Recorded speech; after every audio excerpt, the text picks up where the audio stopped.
Okay, so let's dive into this feeling. You know the one. You decide, right, you're going to learn something new. English, maybe you've got the ambition, you set the goals, maybe you even download the app. And then, well, then you get those Duolingo notifications, right? The little owl, and you just swipe them away instinctively. And instead of studying, you're suddenly hours deep into TikTok. Or maybe you write that perfect study plan, all color-coded.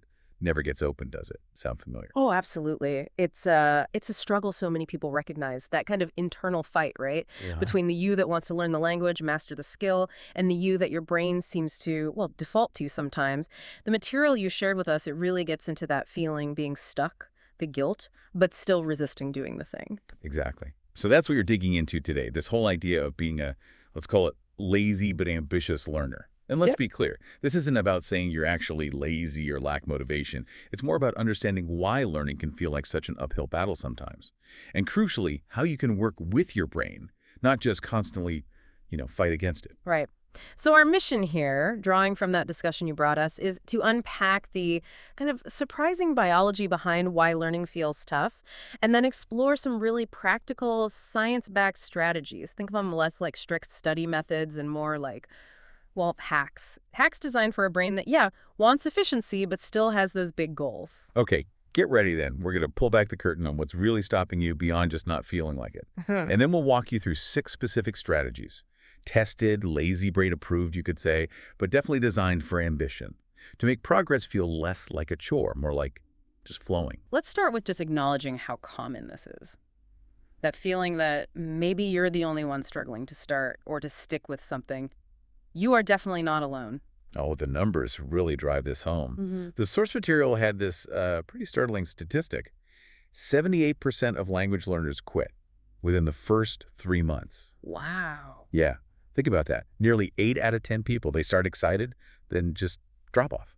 And see, that figure isn't really about people failing. It's more like evidence that maybe the way we traditionally try to learn isn't quite right for our biology. The discussion you shared explained this really well. It's not your brain being deliberately difficult.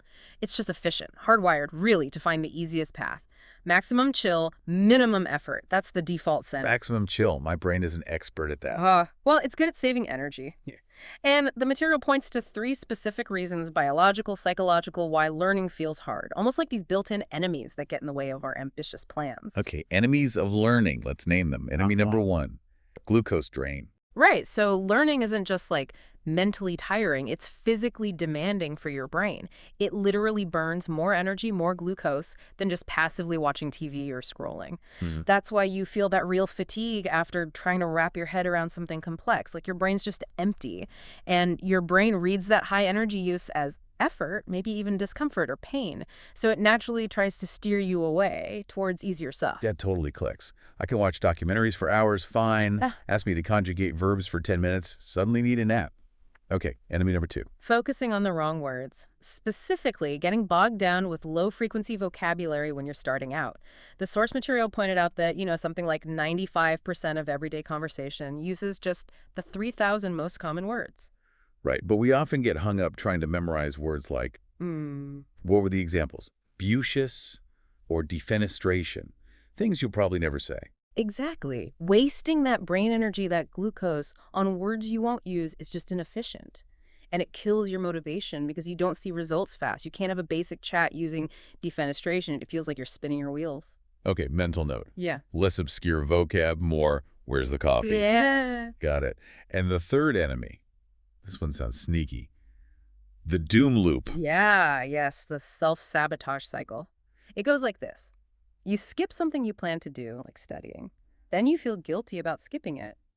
And because guilt feels bad and is also draining, your brain wants to avoid the source of the guilt, which is the task itself. So what happens? You skip it again. Bingo. You skip it again. The classic, I'll definitely start tomorrow, which becomes next week or never. The source mentioned someone called it Leo's Tuesday. Yeah, it's that loop where your brain kind of tricks you into inaction and makes you feel bad, which makes you want to avoid it even more. A double whammy, really. Okay, so if it's not that we're just fundamentally lazy, but our biology and these loops are kind of working against standard methods. Right. What's the escape route? How do we break free? And this is the really crucial shift in thinking from the discussion. The core message is the problem isn't necessarily your intelligence, your drive. It could very well be the method you're using.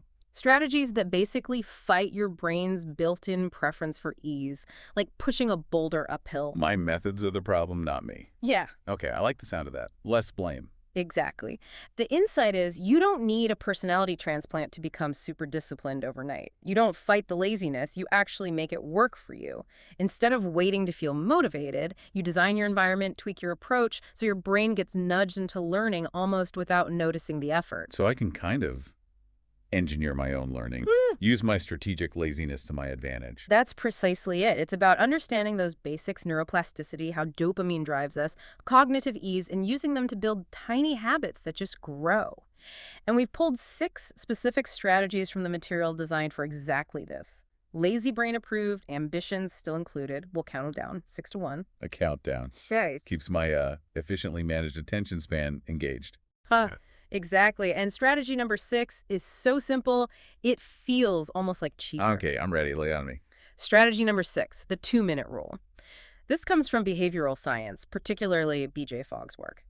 His big insight was that the hardest part of doing something isn't usually the thing itself. It's just starting. So he found if you shrink a new habit down, make it something that takes just 2 minutes or less, you drastically lower that initial barrier, that activation energy, he calls it. 2 minutes. My old study plans had like 2-hour blocks. 2 minutes sounds almost pointless. Ridiculously easy. That's the beauty of it. That's the hack. Your brain looks at open the app, read one sentence, and thinks, oh, okay, easy, no glucose strain here. But here's the kicker. According to Fogg's research, about 80% of the time, once you've started that tiny 2-minute action, you just keep going, often for 10, 15 minutes, maybe longer. Huh. So I trick myself into starting by making the start feel like basically nothing. You make the hurdle so low, your brain doesn't even register it as a threat to its chill state. Getting started is the hard part, so make getting started effortless. It's all about building momentum from almost zero perceived effort. That's brilliantly sneaky. Okay, strategy number 5. Strategy 5 is content immersion. This is about moving away from studying English in a formal sense and more towards just living in the language through stuff you actually find interesting. Think movies, YouTube, music you like, podcasts, even memes, whatever is fun for you. So less textbook drills, more binge watching. Pretty much. The material referenced studies like from Washington University showing our brains are wired to learn language way better in context, within stories, conversations, things we actually care about. Is how we learned our first language, right? Like babies do. So watching, say, Better Call Saul in English, maybe with English subtitles, that actually counts, not just procrastination. It absolutely counts.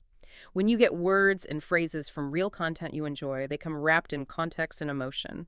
And that positive emotion, that little dopamine hit from being entertained, the source material highlighted that it acts like a save button in your brain, helps memory stick. Studies mentioned suggested learners could pick up something like 43% more vocabulary this way compared to just memorizing lists, and memory retention could jump 38% because of that dopamine boost. My brain was working smarter when I was watching Netflix. I knew it. Basically, yeah. The key is making learning feel like fun, not homework. Connect words to feelings, stories, not just definitions. I can get behind that kind of studying, definitely. What's number 4? Strategy 4. The 3-2-1 retrieval technique. This is a specific, easy way to use spaced repetition. It's a really powerful memory hack that works with how your brain naturally forgets things. A forgetting curve.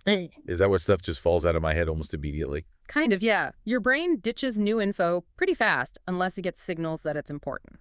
Spaced repetition means you review stuff at specific, increasing intervals right when your brain is about to forget it. This tells your brain, hey, keep this, and strengthens the memory. The 3-2-1 method is just a simple schedule for that. Review new stuff after about 3 hours, then again after 2 days, and one more time after 1 week. Okay. So instead of cramming and forgetting, it's short reviews, spaced out. Exactly. And the research cited suggests it boosts retention massively from maybe 20% recall to 80% or more. And often it takes less total study time because each review is quick and you're hitting it at the optimal point for your memory. But how do I remember to do the reviews? That's the lazy brain trap. Use your tech. Set phone reminders. Send yourself a text note. Or, the source had this funny image. You could literally whisper a word like sandwich into a voice note and set reminders to listen to it 3 times that week. Whispering sandwich into my phone. Okay, that is peak lazy ambition. Sign me up. The mantra is simple. Say it, space it, slay it. Say it, space it, slay it. Love it. Okay, number 3. Strategy 3. Language bridging. This one's about stopping that constant translation happening in your head. The thing that slows you down. Oof, yes. That little voice translating everything back to my native language first. It's exhausting and makes me sound slow. That's called language interference. It adds mental load and lag time. Language bridging is about training your brain to connect English words or phrases directly to the meaning or concept. Skip the middleman. So instead of dog means my word for dog, which looks like that furry thing, just dog connects straight to the furry thing. Exactly. Or use English to English dictionaries. Learn whole phrases as chunks of meaning. So instead of translating, I'm experiencing hunger, you learn I'm starving as a direct concept for intense hunger, or let's grab something to eat as the whole idea of getting food together. Right, so my brain just flows Yeah. from English word to idea. No pause to translate. It cuts out that processing step. The material mentioned, this could speed things up mentally by like 70%. Helps you respond faster, sound way more natural because you're actually thinking in English. Okay, that feels like unlocking a new level. Big one. 2 strategies left. Number 2. Strategy 2, the social stake method. Basically, using a bit of positive social pressure to your advantage. Like telling everyone on Instagram, I'm going to study for an hour every day, so I feel bad if I don't. Exactly that kind of thing. The source cited studies showing that making a public commitment can boost your follow-through rate dramatically, like by 76%, because, you don't want to let people down. And honestly, nobody wants to look flaky after announcing big plans. Yeah, the fear of someone commenting, hey, how's that daily English practice going? Oh. It's surprisingly motivating. It's my dignity on the line. Totally. Or find a study buddy, join a group, make little bets with friends like you buy them coffee if you skip a session. The source even mentioned treating someone to McDonald's as a penalty. It creates shared responsibility, turns it into a bit of a game or a dare. It's using that human need for connection and accountability productively. Peer pressure for good. Social dare for brain gains. I like it. All right, the grand finale. Strategy number 1. Strategy number 1, the 80-20 language focus.